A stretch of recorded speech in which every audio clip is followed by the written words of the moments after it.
Saudaraku, pernahkah hati ini merasa sesak, seolah-olah beban dunia menindih sendi-sendi kehidupan? Pernahkah kita bertanya, mengapa harus aku yang menghadapi cobaan seberat ini? Kita berjuang siang dan malam, mengejar mimpi dan kebahagiaan, namun terkadang, semakin kencang kita berlari, semakin jauh pula rasa damai itu pergi. Kita semua mencari kunci kebahagiaan sejati, kunci yang tidak terbuat dari emas, bukan pula dari kekayaan materi, melainkan tersembunyi di dalam dada kita sendiri. Kunci itu bernama ikhlas dan ridho. Dengarkanlah kisah ini. Kisah nyata yang akan membuka mata hati kita, bahwa ketika hati telah benar-benar ikhlas menerima segala ketetapannya dan ridho terhadap segala pemberiannya, di saat itulah sebuah keajaiban besar akan terbentang. Hidup Anda secara total dan menyeluruh akan berubah. Bukan lagi sekadar janji tetapi sebuah kepastian. Mari kita mulai perjalanan ini. Babak pertama, menemukan sumber kekuatan sejati. Hidup adalah sebuah panggung. Kita semua adalah aktor yang memerankan peran, baik sebagai tokoh utama dalam kisah sukses, atau sebagai peran pendukung dalam drama air mata. Namun terlepas dari peran apapun yang sedang kita jalani, hanya ada satu skenario terbaik, yaitu skenario yang ditulis oleh Sang Pencipta, Allah Subhanahu wa Ta'ala. Masalahnya kita seringkali ingin menjadi sutradara, penulis sekaligus aktor, yang akhirnya membuat kita kelelahan dan kecewa. Coba kita renungkan sejenak. Apa sebenarnya ikhlas itu? Ikhlas bukanlah menyerah, bukan pula tanda kelemahan. Ikhlas adalah sebuah kesadaran tertinggi, pengakuan yang jujur dari lubuk hati terdalam, bahwa segala yang kita lakukan, segala yang kita hadapi, bahkan segala napas yang kita hirup, hanyalah untuk dan karena Allah semata. Ketika kita beramal, niatnya murni. Ketika kita bekerja, tujuannya hanya mencari ridhonya. Ketika kita memberi, kita lupa akan imbalan. Bahkan lupa bahwa kita pernah memberi. Ingatlah kisah seorang penjaga sekolah di pelosok desa. Mari kita sebut namanya Mang Ajum. Usianya sudah senja, mendekati angka 86 tahun. Di usia yang seharusnya ia nikmati dengan beristirahat, Mang Ajum masih harus bekerja sebagai penjaga sekolah dasar.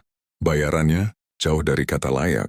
Hanya sekitar Rp125.000 per bulan. Uang itu ia gunakan untuk menafkahi istrinya Mak Siti, dan sesekali memberi uang jajan cucu-cucunya. Terkadang ia mendapat tambahan sembako dari donatur. Apa yang Mang Ajum lakukan dengan sedikit sembako itu? Ia tidak menyimpannya sendiri, dengan kerutan di wajahnya yang menyiratkan kelelahan tetapi mata yang memancarkan ketenangan, ia berkata, "Jangan hanya kasihkan ke Mang Ajum saja, berikan juga kepada tetangga-tetangga di kampung yang lebih membutuhkan." Di tengah segala keterbatasan itu, bahkan rumahnya sudah tidak layak huni, Mang Ajum menjalani hidupnya dengan penuh ridho. Ia menerima takdir kemiskinan dengan lapang dada. Ia menerima kelelahan di usia senja sebagai bagian dari ujian. Ia tidak mengeluh, ia hanya bersyukur. Cukup tidak cukup disyukuri, nak.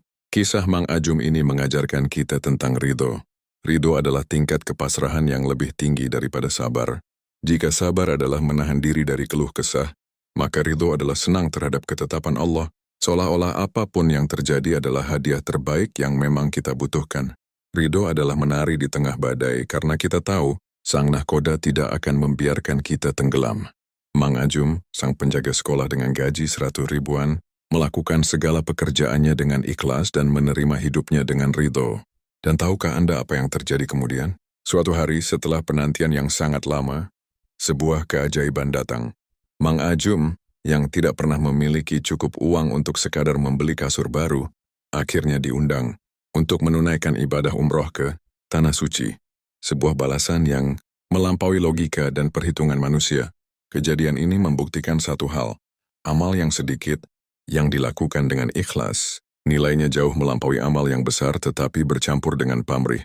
Uang 100 ribuan yang ia gunakan untuk mencari ridho Allah, mendatangkan pahala dan rezeki yang jauh lebih besar. Babak kedua, transformasi hati, transformasi hidup. Ketika benih ikhlas dan ridho tertanam kuat di hati, maka perubahan dalam hidup kita akan terjadi dalam 4 dimensi utama, mengalir layaknya sungai yang mencari muara ketenangan.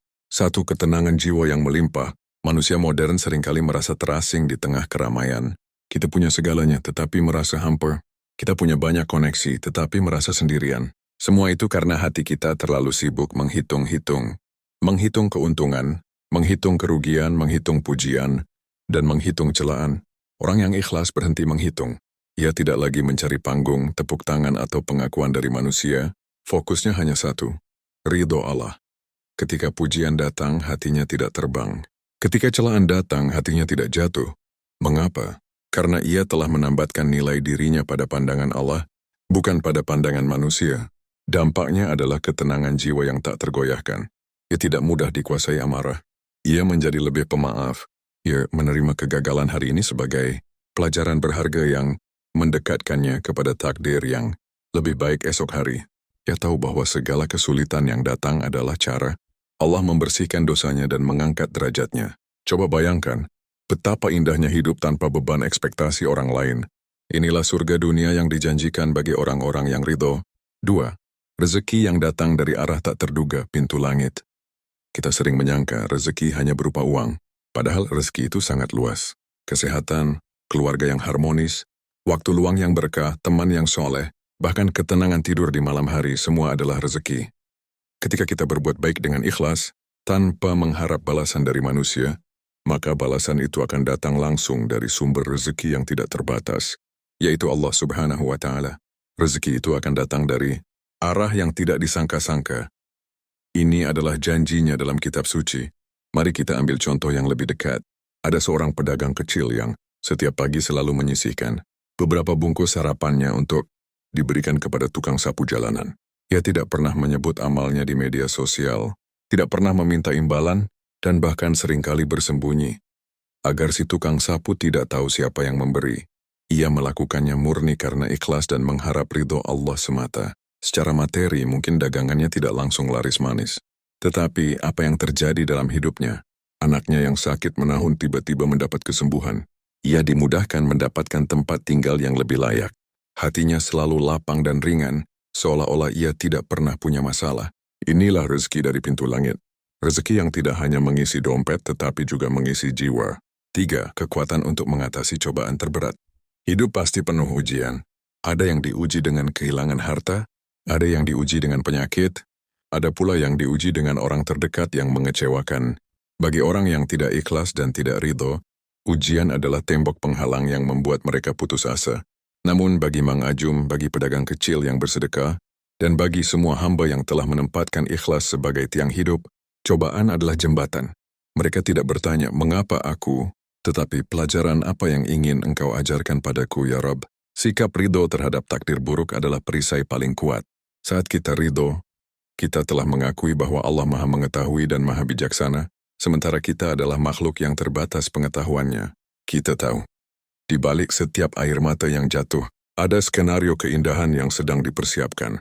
Ridho membuat kita tetap berdiri tegak, meski badai menerpa karena kita yakin pertolongannya pasti datang. 4. Mendapatkan cinta dan kepercayaan sesama manusia. Ironisnya, ketika kita berhenti mencari perhatian manusia, justru pada saat itulah manusia akan mencintai kita dengan tulus. Orang yang ikhlas dan ridho memancarkan energi positif. Mereka tulus dalam bertindak, jujur dalam berkata, dan tenang dalam menghadapi segala hal. Mereka tidak meminta tetapi memberi. Mereka tidak menuntut tetapi melayani. Sifat-sifat inilah yang secara otomatis menarik orang-orang baik untuk mendekat. Dalam pergaulan mereka menjadi sosok yang disayangi dan disenangi. Mengapa? Karena orang tahu, berinteraksi dengan mereka tidak akan mendatangkan kerugian. Tidak ada intrik, tidak ada pamrih tersembunyi. Mereka menjadi teladan, sumber inspirasi yang memotivasi orang lain untuk juga berbuat kebaikan. Inilah kemuliaan yang diberikan Allah kepada hambanya yang ikhlas. Kemuliaan di hadapannya dan kemuliaan di hadapan manusia. Babak ketiga, refleksi dan langkah nyata menuju perubahan abadi. 5.000 kata ini tidak cukup untuk menjelaskan betapa dahsyatnya kekuatan ikhlas dan ridho dalam mengubah hidup Anda. Tetapi biarlah kisah-kisah tadi menjadi pengingat yang menyentuh. Bagaimana kita dapat menanamkan 2 sifat agung ini dalam kehidupan sehari-hari. 1. Mulailah dari niat paling dasar. Setiap pagi, sebelum Anda melangkahkan kaki, perbaharui niat Anda. Ucapkan dalam hati, ya Allah, hari ini aku bekerja, aku berinteraksi, aku beribadah, semua ini hanya untukmu, aku mencari ridhomu semata. Niat yang lurus adalah pondasi keikhlasan. Berseran latih diri untuk melupakan amal baik. Jika Anda memberi sedekah, lupakanlah. Jika Anda menolong seseorang, lupakanlah. Jangan pernah mengungkit kebaikan. Anda ikhlas sejati adalah ketika tangan kiri tidak tahu apa yang diberikan oleh tangan kanan. Ini adalah latihan paling berat, tetapi juga paling berharga. 3. Ubah kata mengapa menjadi bagaimana. Ketika musibah datang, jangan bertanya, mengapa ini menimpaku? Ubah pertanyaan itu menjadi, bagaimana aku bisa mengambil pelajaran dari hal ini? Bagaimana cara terbaik untuk menerima dan melewatinya demi mencapai ridho-Mu? Ini adalah inti dari ridho. Menerima dengan sepenuh hati bahwa ketetapannya adalah yang terbaik. 4. Bersyukurlah atas kekurangan. Jangan hanya bersyukur atas kelebihan. Orang yang ridho mampu bersyukur atas kekurangan dan kesulitan, karena ia tahu kekurangan adalah cara Allah menjauhkan kita dari kesombongan, dan kesulitan adalah cara Allah membersihkan kita dari dosa. Dengan bersyukur, hati akan lapang, dan kebahagiaan akan mengisi setiap ruang dalam jiwa. Saudaraku, kebahagiaan yang sejati bukanlah tujuan melainkan perjalanan. Perjalanan yang dibimbing oleh ikhlas dan didampingi oleh ridho. Ketika hati Anda telah benar-benar tulus dan pasrah, Anda akan menemukan bahwa kesulitan hanyalah awan yang berlalu, dan janji-janji Allah adalah matahari yang selalu bersinar terang. Hidupmu akan berubah. Kegelisahan akan berganti menjadi ketenangan. Kekurangan akan digantikan dengan rasa cukup. Dan harapan Anda yang mungkin terasa mustahil, akan terwujud melalui jalan-jalan yang tidak pernah Anda sangka-sangka, sama seperti Mang Ajum yang diangkat derajatnya ke tanah suci, hanya karena keikhlasan 100 ribuan rupiah, dan keridhoan hati yang tak terbatas. Pilihlah hari ini. Pilih untuk ikhlas. Pilih untuk ridho, dan saksikanlah bagaimana hidup Anda mulai saat ini dan selamanya akan dihiasi dengan cahaya keberkahan. Marilah kita tutup mata sejenak dan rasakan ketenangan itu. Jangan biarkan hati kita menjadi pasar yang sibuk mencari pujian dan imbalan. Jadikanlah hati kita sebagai mihrab, tempat yang suci, yang hanya tertuju kepada Sang Pemilik kehidupan. Ikhlas dan ridho adalah pintu gerbang menuju surga di dunia, sebelum surga yang abadi di akhirat. Saya ingin bertanya kepada Anda mulai detik ini, perubahan ikhlas dan ridho, apa yang paling ingin Anda terapkan dalam hidup Anda? Tuliskan di kolom komentar di bawah ini. Dan mari kita saling menguatkan.